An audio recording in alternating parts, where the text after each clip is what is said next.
Hello there. My name is Paul Campbell, and I'm going to continue to read You Know Something is Wrong When, an American Affidavit, David of Probable Cause. And today we'll be going over Part 7, More Chicanery.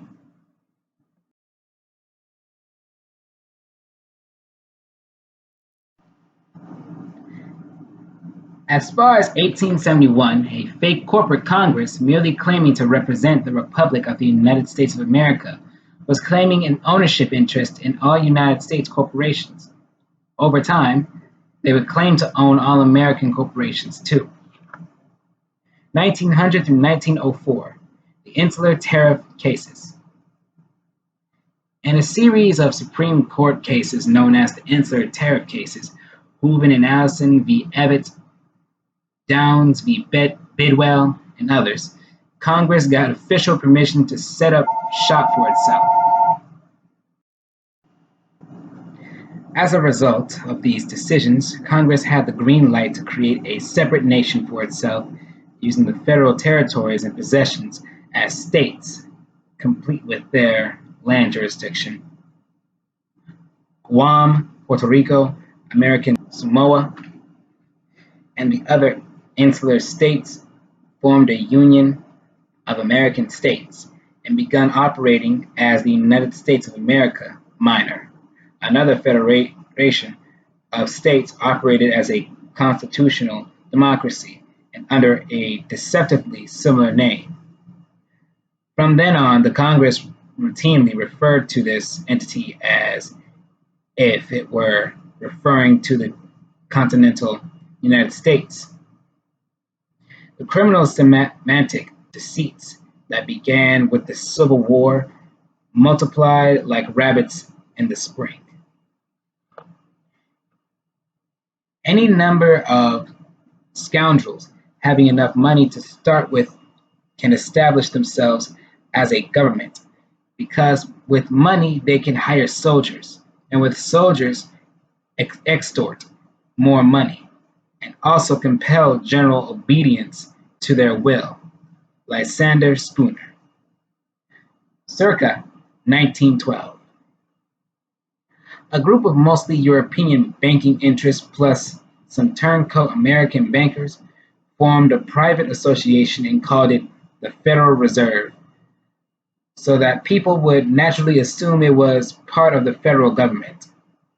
They combined resources to purchase a middleman spot for themselves between the Congress and the intended victims, all United States corporations.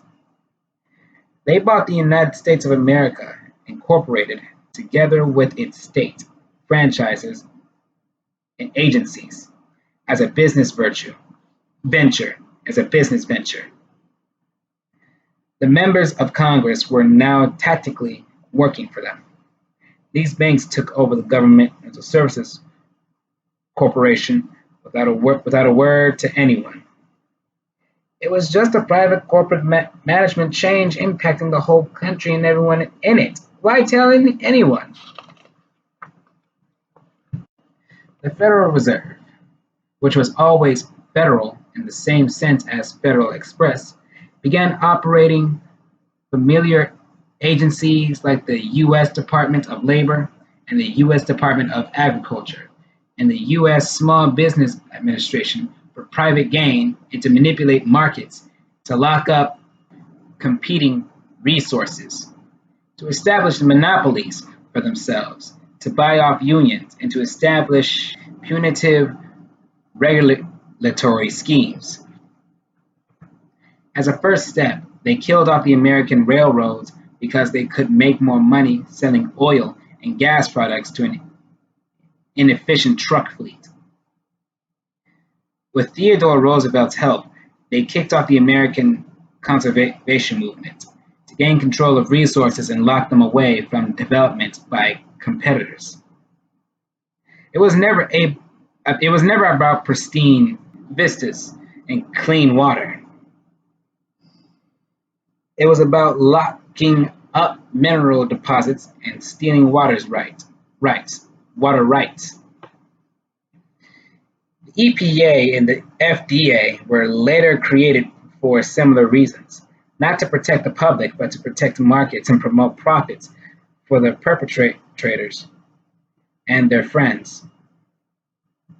Pure and simple, the Federal Reserve Banks bought a governmental service corporation that never had a valid contract with the continental United States in the first place and pretended to be the government. But they are not and never were and never can be.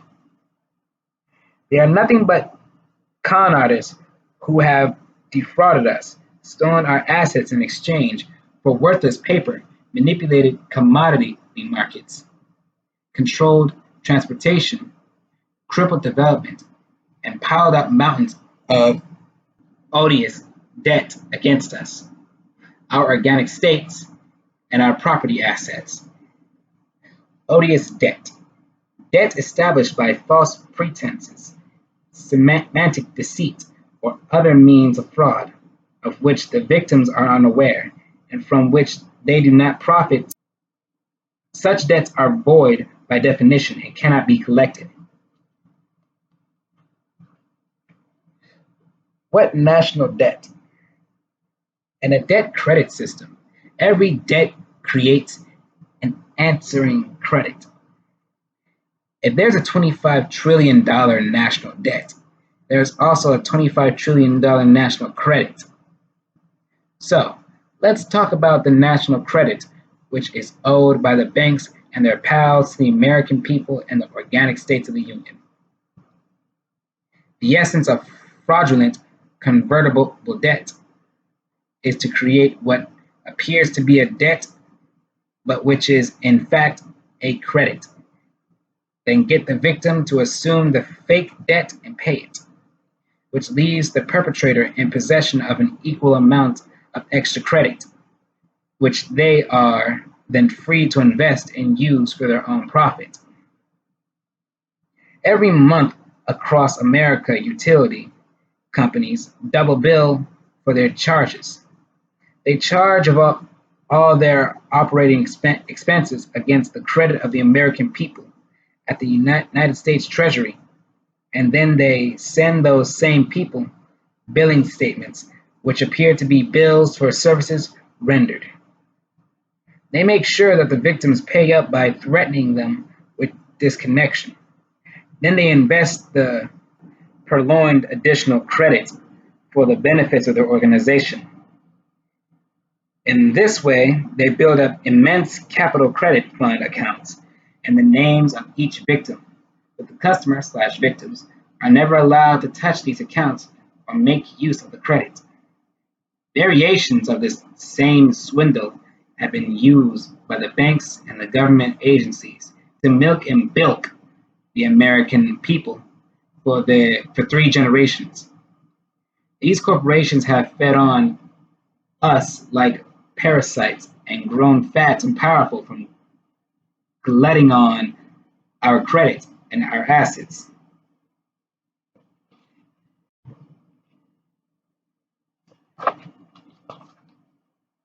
(1913) United States Federal Reserve System. The Federal Reserve banks and their cronies in Congress passed the Federal Reserve Act and established a fiat money system to be used by the United States Inc.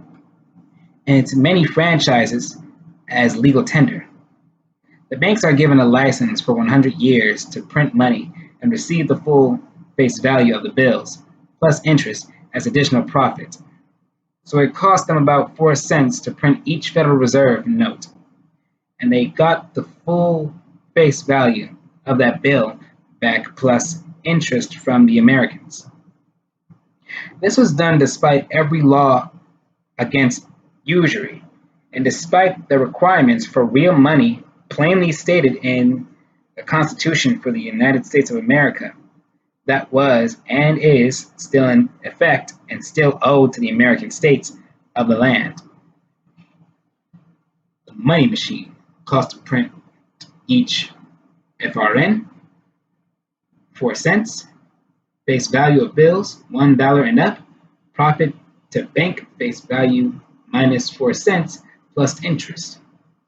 Oh, right. I'll pay you tomorrow, or maybe next week, or maybe never.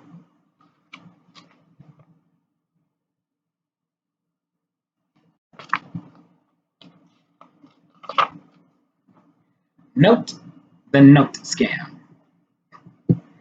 Federal Reserve notes, like United States notes and George F. Schneidermeyer notes, are nothing but IOUs, promises to pay later. Can you pay a debt with an IOU? What happens when you do that? Newsflash, you go deeper into debt. A negative plus a negative always equals a bigger negative. The Federal Reserve Association and its Board of Governors designed the Federal Reserve System as means to entrap Americans into eternal indebtedness that could only increase exponentially. Every time anyone paid a debt with a Federal Reserve note, they accrued more debt for themselves. And they had no other practical choice than to use Federal Reserve notes because the Federal Reserve System had a legalized monopoly. The Federal Reserve System took no risk, paid nobody for anything, and simply collected the debt. This means that they cheated Americans out of their labor and resources in exchange for promises to pay, siphoned it all off in exchange for worthless paper. In 2009, the Federal Reserve System transferred the bulk of its assets to a new entity organized under the United Nations, Inc., doing business as the Federal Reserve, Inc., doing business as the United States of America, Inc., and declared the old version bankrupt, leaving the hapless Americans to pay their national debt. What are we supposed to pay it with? According to Congress, with more notes.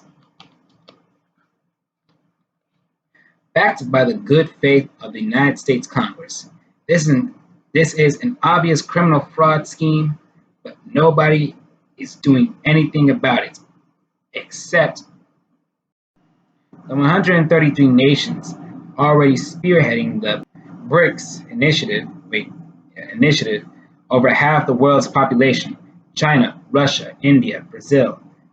They are all looking for the Brits, the Canadians, the Aussies, and most of all at the Americans wondering, when are you going to wake up? Time to wake up. Quote, a nation of well-informed men who have been taught to know and prize the rights which God has given them cannot be enslaved. It is in the region of ignorance that tyranny begins. End quote. Quoted from Benjamin Franklin. Another quote, be thankful we're not getting all the government we're paying for. End quote. Quoted from Will Rogers. 1917, non-existent war powers and emergency powers. In 1917, the corporate Congress, under the sway of their new banker bosses, made another gross power grab and claimed to have war powers that were never granted to them and which, strictly speaking, do not exist. Nonetheless, they passed the War Powers Act and gratuitously conscripted all the private property in America for the war effort. Conscripted means borrowed. Every man, woman, cat, and chicken coop in America for military use. The United States Army became an army of occupation at that point. They also came under the Hague Conventions, which require them to protect all non-combatant civilians and their private property assets, including their natural and unalienable rights, which are material assets of the national trust, and to act as a faithful usufruct under the rules of usufruct established by the Hague Conventions, and to return all civilian property unharmed and unencumbered by any debt resulting from their use of it.